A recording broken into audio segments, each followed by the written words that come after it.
Continuamos acá en Unión TV con el programa La Noche Menos Pensada. Hoy tenemos como invitado al investigador David Velázquez Seyfergel, hablándonos sobre el proceso del 14 y 15 de mayo de 1811, todo lo previo y ahora un poco todo lo posterior. Decíamos antes del corte, David, que le conocemos a los próceres que llevaron la parte, por decirlo así, operativa de la revolución, de la noche del golpe, en la que no actúa Francia, digamos, intimándole a Velasco. Sin embargo, ya desde entonces forma parte del triunvirato y luego se consolida él en el poder por varias décadas. Si José Gaspar Rodríguez de Francia no hubiera existido nunca, los demás próceres sucumbían a Buenos Aires, ¿no existía Paraguay como país? Es una pregunta difícil de responder sin mirar el diario del lunes. Con el diario del lunes sabemos que su posición fue decisiva. Pero en ese momento habría que ver cuál era el análisis que se hacía. Francia fue muy importante. En la nota de julio de 1810 tuvo influencia en el rechazo a la sumisión a la Junta de Buenos Aires. Tuvo influencia claramente. Y también ideológicamente en los sucesos de 1811. Él y Fernando de la Mora posiblemente eran las mentes más lúcidas y cultivadas de una masa que no era tampoco tan... aquí se suele pensar que eran iletrados los demás, no, había muchos doctores, por ejemplo, que se habían recibido en la Universidad de Córdoba, otros de la Universidad de Santiago de Chile, Santiago y San Felipe de Chile. Y había una masa interesante de gente que tenía formación. No hubo aquí un caso de lo que podríamos llamar una república de las letras, eso es cierto, la dictadura vino muy rápido y básicamente no se pudo seguir ese proyecto. Pero quiero darte un dato, Marcos, cuando va a comenzar la guerra de la Triple Alianza, Carlos Antonio López se presentaba a sí mismo como un gran superador de la época francista. Los primeros años del gobierno de Carlos Antonio López son de críticas a el oscurantismo en el cual Francia sumergió al país. Pero siempre se le reconoció a Francia la preservación de la independencia y la soberanía. Siempre.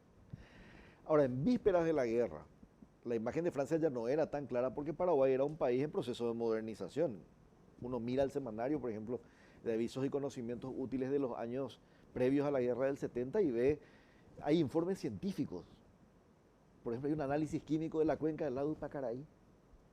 O sea, era un país modernizado. Entonces, la figura de Francia estaba cada vez más lejana. Pero cuando comienza la guerra, los propios diarios dicen, ahora vemos lo que Francia quiso evitar. Y entonces dice, la posteridad hará justicia a su figura. Y así es. El famoso, la historia me absolverá, Claro. vendrán otras generaciones. Francia había muerto hace 24 años en ese momento, comenzaba la guerra de la Triple Alianza, comenzaban los problemas con el Brasil. Fallece en el 40. Francia falleció en 1840, pero estamos, digamos, en 1864, para valorar el legado francista, ocurre la crisis en el Plata y los diarios dicen, ahora vemos lo que Francia quiso evitar, que todas los conflictos que ocurrían en el Plata se trasladaran al Paraguay.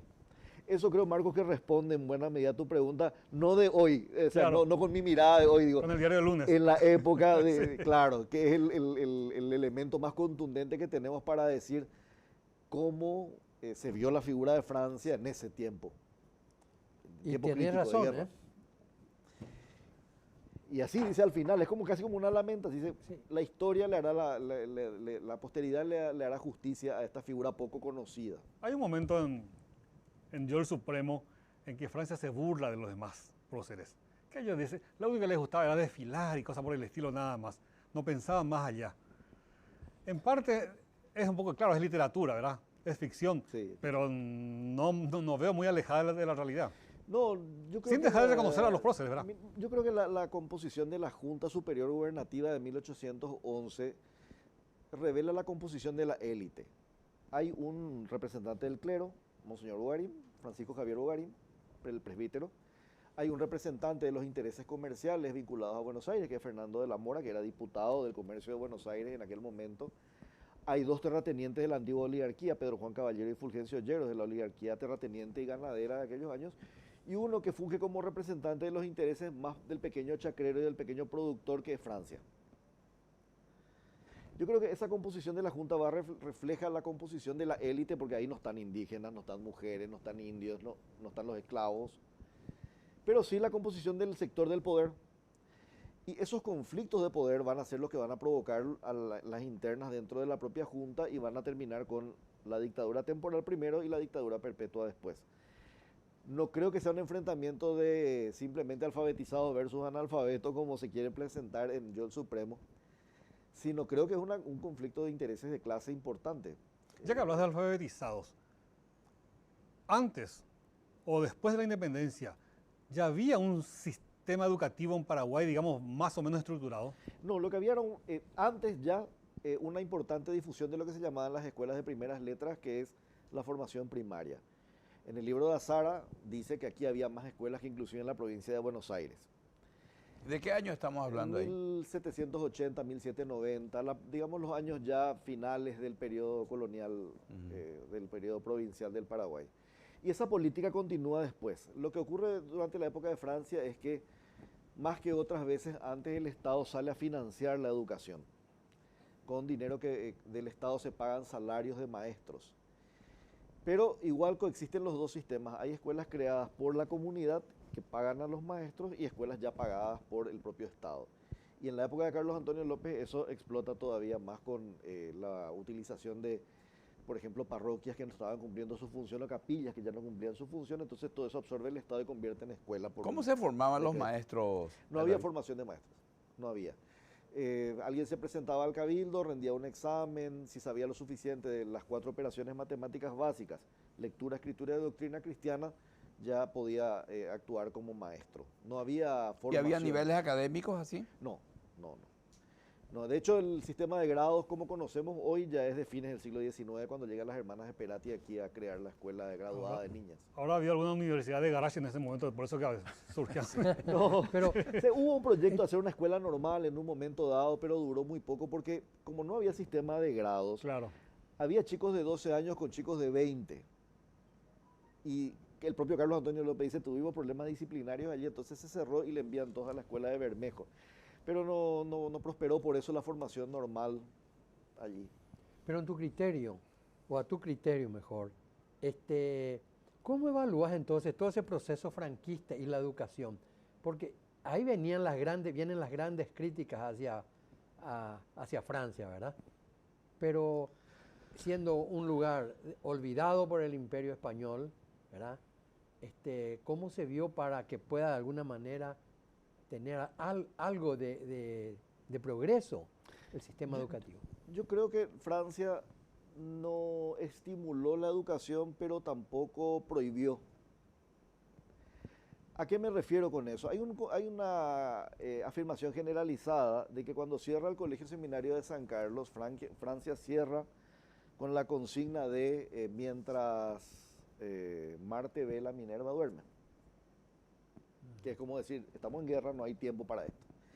Pero cuando miramos el informe de cierre del colegio, primero hay que pensar que el colegio no es como nosotros llamamos hoy un colegio como entendemos hoy. El colegio es el lugar donde duermen los estudiantes. No es, eso uno va a España, por ejemplo, y todavía está la universidad y sus colegios. Los colegios son los lugares donde los estudiantes van a quedarse para dormir y después ir a clase. Eso es acá el Colegio Seminario de San Carlos. Se van a formar como sacerdotes, pero no se quedan a dormir allí. El informe de cierre dice que solamente hay estudiantes que ya no duermen allí. Entonces dice Francia, no tiene sentido seguir teniendo una estructura de dormitorios, provisiones, etcétera, Si no está la gente ahí. si la gente no se queda, porque lo que había solamente eran 13 alumnos llamados manteístas, porque tenían un manto, pero además eran los que no se quedaban, no eran los internos. Pero volviendo un poco atrás. Entonces, pero no, Sí. quiero decir, no se les cancela a ellos su educación y funcionan algunas aulas privadas, eso sí, de latinidad, que era el nombre oficial de todas esas disciplinas humanistas de aquella época. Pero no es que Francia empujó tampoco, no es que decía, bueno, vamos a crear más aulas de latinidad, tampoco ocurrió eso. Y por otro lado, la política de Francia de someter a la iglesia también hizo que la formación de los religiosos no fuera demasiado frecuente. De hecho, cuando termina la dictadura de Francia, la mitad de las parroquias nomás tenían sacerdote, el resto no existía. ¿Verdad? Remontándonos a ese año 1811, en el momento de la independencia paraguaya, ¿cuáles eran las edades de los próceres, los conocidos al menos? No recuerdo así en detalle, pero Francia era el más viejo de todos ellos, sí. Más adulto. El más viejo. Sí. Pero no superaban... Ahora, claro, ahora también hay que pensar que la esperanza de vida en aquellos años no era tan alta. Sí, claro, es cierto. No es... los criterios de juventud son diferentes. En las leyes de Indias, por ejemplo, se autoriza el ejercicio del derecho desde los 14 años para gente que ya sabe. Entonces, hay que pensar que no tenemos los sistemas formativos intermedios como entendemos hoy, que la inclusión de una persona en la edad adulta es mucho más temprana. De hecho, en la Constitución de 1870 los cargos van desde los 25 hasta los 30 años, los principales cargos. En la ley universitaria nuestra de 1929, para ser rector de la UNA, se requería tener 28 años de edad. David. La esperanza de vida define mucho eso. Ya, David, a partir de 1811, ¿qué recursos económicos generaba Paraguay?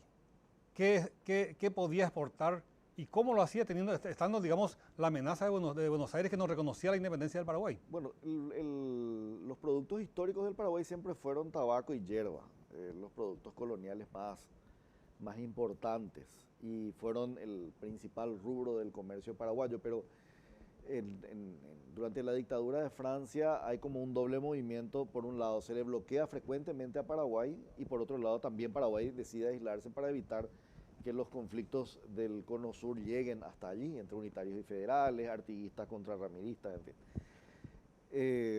Pero esos son sus dos productos más importantes, y también la ganadería. La ganadería, que no es la cría de ganado solo para consumo de la carne, ni mucho menos en esa época que no había mecanismos de conservación, sino también para el cuero. El cuero se utilizaba para los toldos de las naves, para la fabricación de las llamadas pelotas, que eran unas cajas grandes así revestidas de cuero, que eran impermeables y se tiraban al río, y en eso se transportaba cosas, por ejemplo, para cruzar el río, para la bolsa de la yerba mate que después se vendía. Entonces, esos eran como los rubros más principales. Y había un comercio en la época de Francia muy limitado a dos puertos, Pilar y enfrente a Encarnación, digamos, en la zona de Itapúa. ¿Cuál era el estilo de vestimenta de la población civil en aquella época de 1811? Bueno, mi área no es muy de definición de ese tipo de cosas, pero Francia, por ejemplo, le llamaba a los europeos, le llamaba chaperones, que era un despectivo americano en general con respecto a los europeos millonarios y copetudos, ¿verdad? La vestimenta, lo que pasa es que el Paraguay, como estábamos diciendo recién, por su particular situación, nunca fue un lugar de acumulación de riqueza como pudo haber sido en México o Lima. Aquí no había casas de 2 pisos, no había palacetes como había allí, o palacios grandes, no había producción de metal. Entonces, este capitalismo basado en la producción metalera no era un capitalismo existente aquí en Paraguay. Entonces, la vestimenta de aquí era muy sencilla, muy elemental, digamos.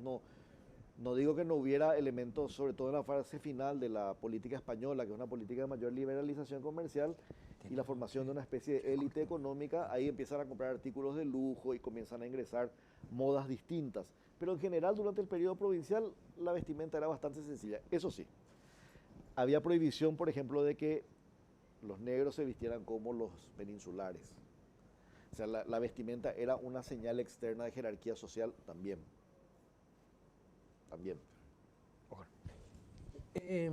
Mira, hay una cosa muy importante y que me gustaría ver si podemos volver, que es el proceso educativo. ¿Por qué? Porque se le señala a ese periodo como un periodo un poco traumático en la educación.